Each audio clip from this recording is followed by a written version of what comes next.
Atlas in the hot seat tonight. And Atlas. Goes by the name of Atlas the Bookkeeper. How you feeling, my friend? Topic number 1 for today that I want to talk about, okay? I have played Dragon Ball Sparking Zero online yesterday. It was my daily daytime gameplay stream. I played it for nearly 3 hours, all right? I got to be honest with everyone. I'm not going to lie to you. I'm not going to sugarcoat it. The game is not very good online at all, okay? First of all, before we even get to gameplay, because a lot of people say, well, I like the gameplay, all right? The online play itself has big flaws, all right? Number 1, the connections are not great. One match dropped entirely in the middle of the match, just dead. Some matches, when you're doing the team battles, you'll kill the opponent. And then all of a sudden what happens is the screen goes gray. And I think what that means is the game is attempting to load your opponent's next character, but it's just failing to have the netcode sync. So you just stand there and the enemy is nowhere to be found. And you're like, where are they? What's going on? Then all of a sudden the opponent will appear out of thin air in front of you and get a free combo. And there's no way to know what's going on. It's like, what just happened? Why did the character just magically appear out of thin air and just now gets a free hit on me? Like, that's not fair. It's supposed to be a competitive match. It doesn't make sense. There was one match where I was literally doing stuff with the controller and it just wasn't reacting at all. It wasn't like, oh, it's slow or sluggish. It literally wasn't reacting when I put input on the controller. And I'm like, that's not competitive then, right? And then lastly, and this was kind of the kicker for me. So all I'm doing is ranked match, right? I'm ranked matches. So these are supposed to be the competitive matches in the game, right? It's a tag match, meaning you pick a team of like anywhere from like 2 to 5 characters. You're supposed to be able to tag between them on the fly. My tag functionality doesn't work. All you're supposed to do is hold left on the D-pad and it shows your menu of your characters and you press a button to swap. It doesn't do anything. I'm holding left, it does nothing. And I'm trying to show everyone on stream, guys, I can't tag. I don't understand what's going on. And at that point, someone came in and was like, yeah, this is being reported across the board. This game is wonky online. It's just not that good. It has a lot of bugs and issues right now. You know, the tag one is one. There's another one where, for some reason, you actually wouldn't be able whatsoever to use a special move. It just never works. Okay? Now, Darth Fig says you have to let it charge. No, Darth Fig, it's not let it charge. It was fully charged. Pressing left on the D-pad had no effect. It wouldn't open the menu to show the tag partners for the entirety of the match. You understand what I'm saying? Please don't defend the game. It's documented. It's a game bug. Okay? This is what I mean. Whenever you play a game that has a fan base, right? Oh, I love Dragon Ball. But the game has a game bug. How dare you? No, it's you. You weren't charged. You weren't this. No, I'm not stupid. I'm not dumb. I understand how games work. I understand how the game works. The fucking thing doesn't work. It's a game bug. Stop trying to, like, make excuses for the game and shit. It's fucked up, all right? So that's just the things that I observed just playing it. This has nothing to do with the gameplay mechanics. This is the game outright having issues online. There's lag. There's inputs that completely don't read, and your character will get frozen. Sometimes the characters won't load in properly when they're tagging in and out, or not tagging in and out, but being killed off someone and a new character's coming in. One match dropped on me, and one match I couldn't tag at all. Okay? So, that's just my initial impressions. Now, gameplay, I'm not going to say the gameplay's not fun. It is. But for me, this game, Dragon Ball Sparking Zero, it's the equivalent of back in the day. I had a PS2, and I would invite all my friends over who were wrestling fans, and we would get the multi-tap, and we would plug in 8 controllers into the multi-tap.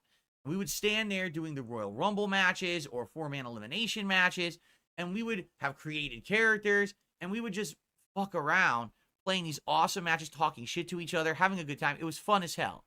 That's kind of what this game reminds me of. Anything goes, nothing's balanced. That's okay. It's not meant to be. It's supposed to be the ultimate fan service for Dragon Ball, just like when I used to play Here Comes the Pain, SmackDown on my PS2. It was supposed to be the ultimate fan service WWE game. You can make your own characters. You can use the characters in the game. None of them are balanced. Obviously, no one's going to beat the top level characters, right? They're always going to be the best. But that's how it was. That's how it was meant to be. And I feel like that's what this game is, okay? So that's okay if that's how you want to approach it. But the game definitely isn't balanced. And there's some characters that people were using that were able to just so briefly charge and then spam a special move and then charge and then spam a special move. And it's like, what the hell? That's not fair compared to the rest of the cast. They can't do that, you know? And essentially what it comes down to online is attack someone with a combo until they break out of the combo. Then you reverse their reversal with your reversal, but then they reverse your reversal with their reversal. But then you're able to do the reversal until basically someone doesn't have a meter. And then when all the meters have run out, then you're on to real gameplay, which is either charging to try to get to the sparking and do your big combos and supers, or trying to just hit each other a little bit here or there with heavy attacks and throws and mix it up a little bit.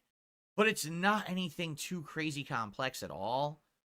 It really does feel like a party game or an arena fighting masher game. It's not anything that's like, wow, this is so intricate and there's 10 different combo engines that we need to learn and this and that. It's nothing like Street Fighter. It's nothing like Tekken. It's nothing like a competitive fighting game.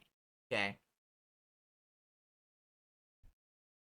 Now, again, I'm not saying it's not fun. Okay? I'm not saying it's not fun. I'm just saying it's not competitive. Some people staunchly disagree with me. You can disagree with me if you want. I'm coming from a background of having played competitive fighting games since the day Street Fighter II was released in American arcades. A former fighting game champion. I'm telling you, from my perspective, the game is not competitive. It's still fun, but it's not competitive. Okay? I think what's happened is there's this weird misconception about the game because guess what? Some pro FGC people have started to play it and like it. And they're saying, well, don't you know that this person from the FGC is playing it and saying that it's competitive? Okay, I want you to understand something. People in the FGC say that every fucking fighting game on the planet is competitive because they want to get views and money.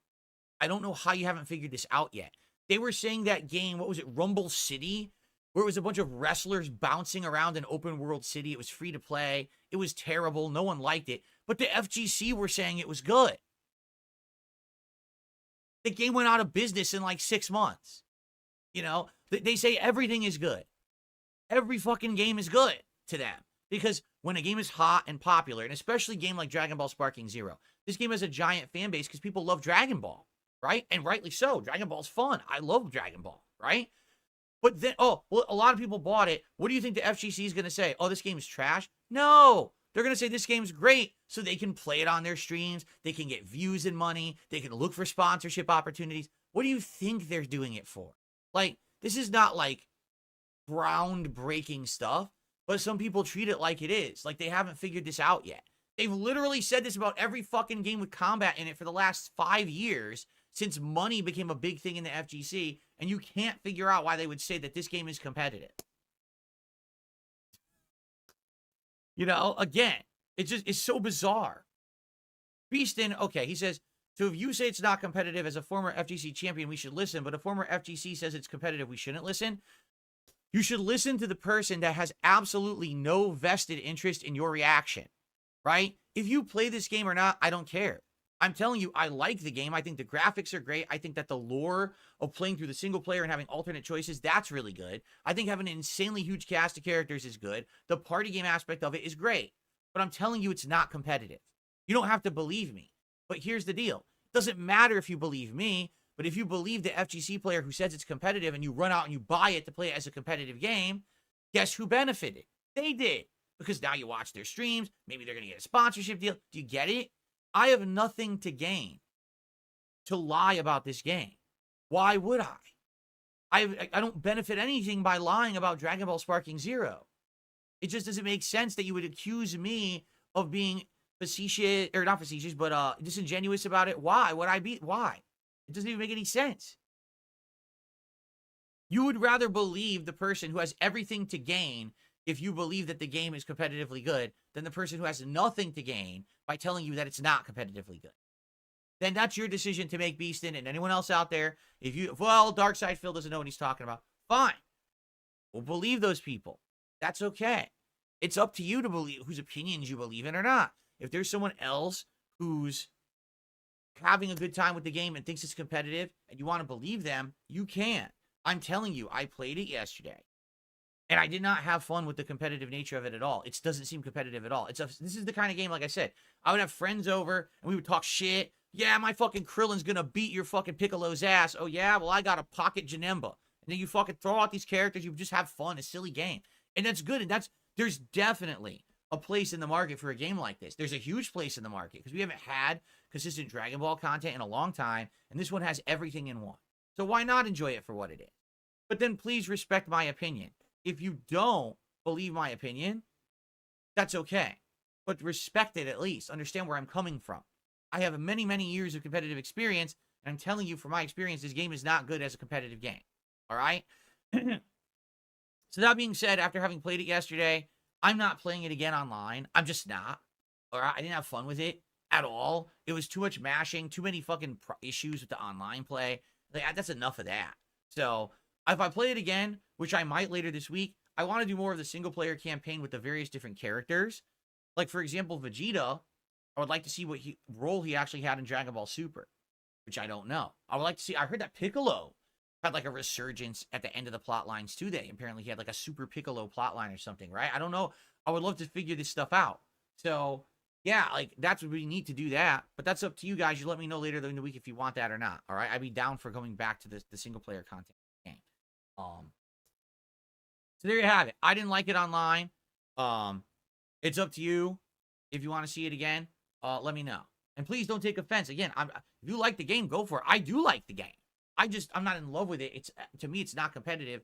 And I find it very disingenuous that there's apparently people in the FGC saying it is. I can't imagine why you would say that.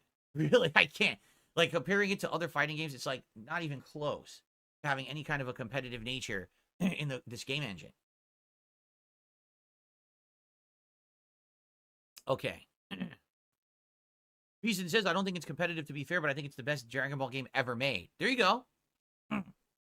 I haven't played all the Dragon Ball games, but when it comes to the graphics, the representation of the characters, the insane amount of characters in the game, the stages, the presentation, I think it's the best one I've ever played. And I played both Xenoverses, and I played Kakarot, and I swear I played more in the previously too, but it's the best one in my opinion too. I agree with you there. Okay. All right, so moving on. By the way, apparently that other gifted membership from I Stand With Phil did go through because I just saw it. So I'm going to count it. Thank you, I Stand With Phil, for the 2 gifted subs over on Kick today. I don't know what was up with Kick being so ultra delayed with it, but there you go. It did go through, apparently. Okay. Okay. All right, so that's my opinion on that. Now, what I'd like to talk about next, let's talk about this goal for today.